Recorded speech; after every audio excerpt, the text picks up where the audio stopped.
Hi guys, good morning. Today I'm going to prepare my breakfast. Ito guys, yung pan integral.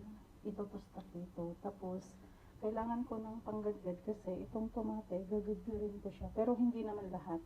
Half lang. Tapos, yung pera, kalahati lang yung kakainin ko kasi malaki ito. Tapos, 3-in-1 coffee.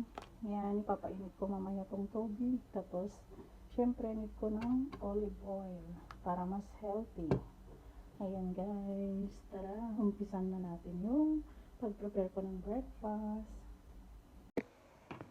First, papainit ko muna yung water guys, para mailagay ko yung kape ko.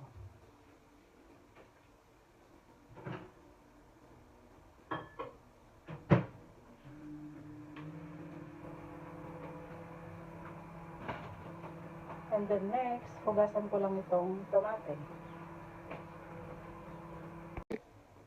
Ngayon guys, siwain ko na itong tomate. Ganito lang kalaki yung gagamitin ko kasi gagadgadin ko lang ito. Ganito guys.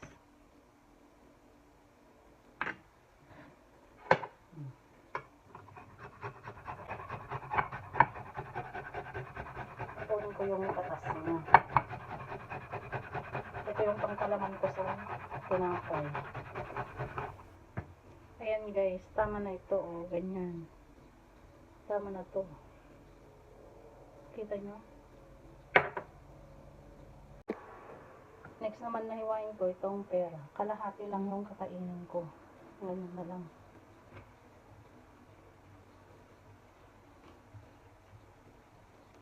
Kasi mamaya pag maglansya ko, yung kalahati naman, iiwan ko dyan. Ito.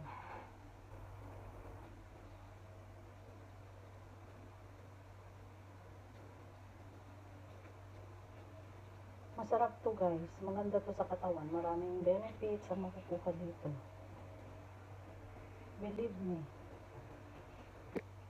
Next, syempre, buhos na natin itong Nescafe 3-in-1.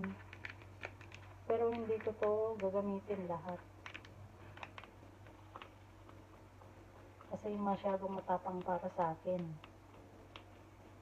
Kunti lang para mamaya pag magmerienda ako, ito ulit. Yan. Mag-iwan ako guys. Tingnan mo. Yung half niya. Half. At lastly guys, itong pan natin. Itutusta ko lang siya. Ng mga ilang segundo. Yan.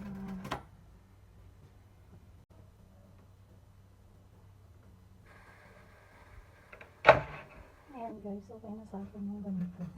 Yung mapainit lang siya. Saglit. Tama na.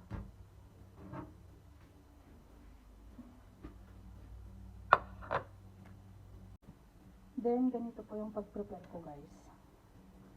Siyempre, itong tomate, lagay ko dyan. Para healthy. Nakadepende sa inyo guys kung marami ilalagay nyo or ano. Sa akin, ayos na to. Kasi sa akin lang naman. Yan. Yung iba naglalagay pa sila ng hamon, pero sa akin, aceite de oliva, ayos na. Then, syempre, itong aceite de oliva. Makadepende rin sa inyo kung maraming lagay nyo, marami, ganyan lang sa akin. Yan. So, ito na guys, ready na ang breakfast ko. Pan tostado, con tomate, aceite de oliva, at saka pera. And, syempre, with coffee. Let's say breakfast.